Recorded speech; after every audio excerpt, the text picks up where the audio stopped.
We Were Here 2 is finally released and is advertised as a co-op horror puzzle game, but how does this game stack up? Is it actually worth the $10? Hey guys, my name is Elijah, and today on Rocket Sloth we are taking a look at We Were Here 2. Every once in a while, a true co-op game comes out. Not the type of co-op game that just tacks a player two onto a single player story, but a cooperative experience that makes players completely rely on their companion throughout a game. When these type of games come out, there is truly nothing more exciting than working together to see what is coming next. Okay, I see a picture, like an icon that has like a guy with holding up two pans. Not really like damn, I don't know how to It's like explain it. Stickman with like a Arnold head, like, you know the show. It's just Arnold? okay, just a stick man. Yeah. Think of a stick man Yeah. with like three legs and three heads. What? We Were Here 2 is the full-fledged sequel to We Were Here, a free-to-play co-op puzzle game that was released on Steam. And I must say, I was a huge fan of the first game. If you haven't played it, two researchers seek shelter in a castle but are split up, and it's up to you to communicate with your partner, who is in a separate room, and use clues to solve the puzzles. Finally, after patiently waiting, the full sequel is finally here. And fortunately, the indie devs were nice enough to provide Luke and I review copies of the game, but all opinions in this video, of course, are strictly our own. Similar to the first title, players begin split up, and must communicate with each other to convey what puzzles they are facing and how to get past it. It sort of feels like an escape room, but instead you are completely alone, and you must rely on communication to get through the game. It's a pretty unique premise, and fundamentally provides a formula to make a great co-op experience. In the previous title, one player spends most of their time communicating to the other player on how to complete a puzzle, but this time around, the game is much larger in scale, and both players move from chamber to chamber uncovering rooms, and we found that the balance between who is solving and who is acting on the puzzles seemed to be a lot more even, which actually adds for a better playthrough and better variety in what's going on. It doesn't feel like either player is necessarily locked into a specific role. Coming from the first game, many of you may notice a lot of similarities between the types of puzzles, but I gotta give the development team credit for keeping some elements of the game familiar, but they also took time to branch out and added new sorts of puzzles that are actually pretty abstract, and where you really have to think about it. And sometimes you have to take a guess at to what might work and communicate that to your teammate to try something, and it's kind of fun to have come up with theories on how to solve your own puzzles. Communication really is key, and if you aren't fully describing what exactly you're looking at or what your room looks like, you often might not be able to complete the puzzles. And I have what does this Is it look a like? turtle? No. I have one that kind of looks like a like the Internet Explorer loading sign. Do you know what I'm talking about? I never used Internet Explorer. Like a sand clock. I don't know what to call it. A sand timer? Do you mean like the dude on the boat? No. It's like The turtle? a glass sand thing. Do you know what I'm talking about? And the puzzles are really unique here, and there is an element of creepiness that goes along with it. And it really works well here for building up the atmosphere. The atmosphere overall is definitely one of the game's strong points as well, and it's a mix of spooky, but also there's a lot of adventure feelings going on here too. But there's this underlying charm that is just woven throughout the game. The soundtrack is eerie but very ethereal.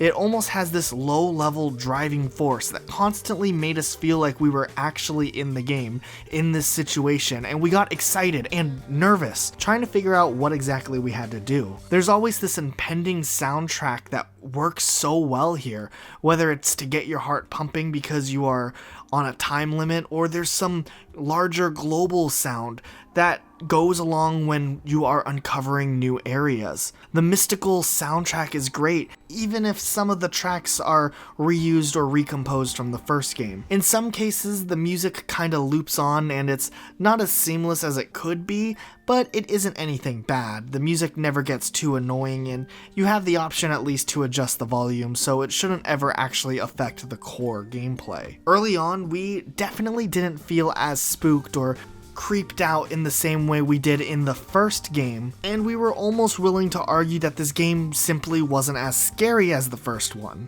But as we progressed through the chambers, seeing things out of the corner of your eye, or hearing weird sounds, or noticing things feeling really off, really kept us feeling on edge, and we started to get more and more uncomfortable in a good way as the game progressed. Okay, so far I gotta say one thing though.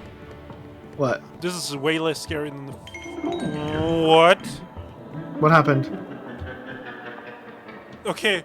What happened? Holy... Dude, as I was What's up? gonna go on a rant about how this is less scary than the first one, like Yeah? I looked at the ceiling, there was like this shadow figure with like purple eyes looking at me, and then it just disappeared. Dude. I actually got chills now. Okay, never mind. This is scarier Alright. than the first one. And with communication being key, the immersion almost adds an extra layer to the game. Sometimes a puzzle is timed and it becomes a life or death timer to solve the puzzle.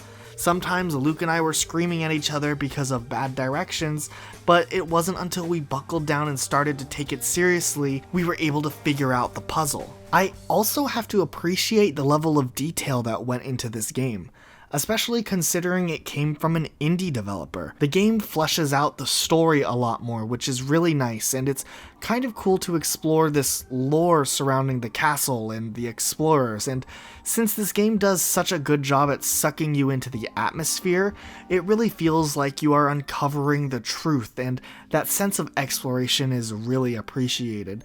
The world building is extremely solid here, and while the story isn't ever in your face, it's very atmospheric in the sense that Luke and I both had our own visions on where the story was and how it related back to the last game, but I think it's kind of cool that there is no definite story. There's a lot to uncover while playing through though. Most of the puzzles are pretty challenging in a good way. I like the fact that not even the first puzzle was easy enough for us to solve immediately, and it took us some thinking to figure out and get into the puzzle mindset. None of the puzzles had us fully stumped, and we never felt like giving up. There's kind of this addicting feeling of solving one room and getting a whole new room to explore, and it's nice because it was kind of lacking that feeling in the first game to an extent. At least this time around it's a lot more fleshed out, not saying the first game was poorly designed in that way. Sometimes certain items that you have to carry or move around can kind of be weird, and it can get a little frustrating when things drop and then respawn and you have to backtrack to go back and pick up the item again, but it's never game breaking or game quitting worthy. It just heightens the stress a little bit when you're on a time limit. My only real complaint is that this game is still pretty short. Your entire playthrough will probably take you and your partner about 3 hours on your first playthrough, which is still slightly longer than the first game, but at least the game is still asymmetrical, so there is some replay value in playing through the game a second time, experiencing the alternate side of the game, even though having some insight on the other side kinda takes a little away from the mystery you feel playing the game through the first time. But I guess that just goes to say that your first playthrough is so special that it's hard to recreate. But honestly, for a $10 price tag for admission, in my opinion, it's still worth it. I mean, if you're willing to spend $11 to go see a movie that's 2 hours long, this game makes for a really great evening, and it's a little bit longer and there's a little bit of replay value. Obviously, because this is a co-op game, you cannot play through this game by yourself, and that definitely adds an extra layer to the whole game, but your experience will only be as good as the teammate that you have. Finding a teammate will probably be fairly easy in the first weeks of this game being out, but if you are on at a bizarre hour, or you're looking at this review sometime in the future, it might be harder to get a random teammate, so I would recommend playing with someone that you know. At its core, this game is a true co-op game, and I would almost put this game up there with some great co-op games like Portal 2 or Left 4 Dead.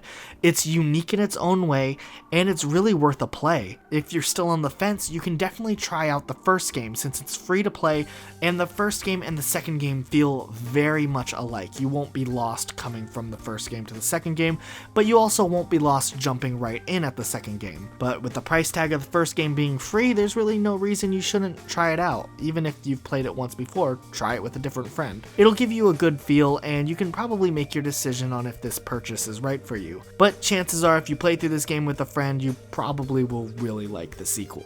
Check this game out if you're looking for a great co-op game to play for the evening. But that's it for today, guys. If you enjoyed this video, go ahead and hit the subscribe button down below. Also, fun fact, we're reviewing 28 Nintendo 64 games this month on Rocket Sloth. We just started. We have the first 2 days up. So if you're looking for some other cool stuff to watch, you want to watch some more reviews, check out the retrospective. We kind of spin the reviews in 2018, so we kind of look at the games on how they hold up as individual games all these years later. It's kind of a cool idea, so you maybe check it out. I appreciate it. I've been working on them for a while. Luke's been editing them and voicing some of them, so we got a good combo. We got 2 opinions available because there's 2 people working on this channel. Fun fact, cool. But anyways, guys, that's it for today, and we'll see you guys tomorrow with a brand new upload. Bye, guys.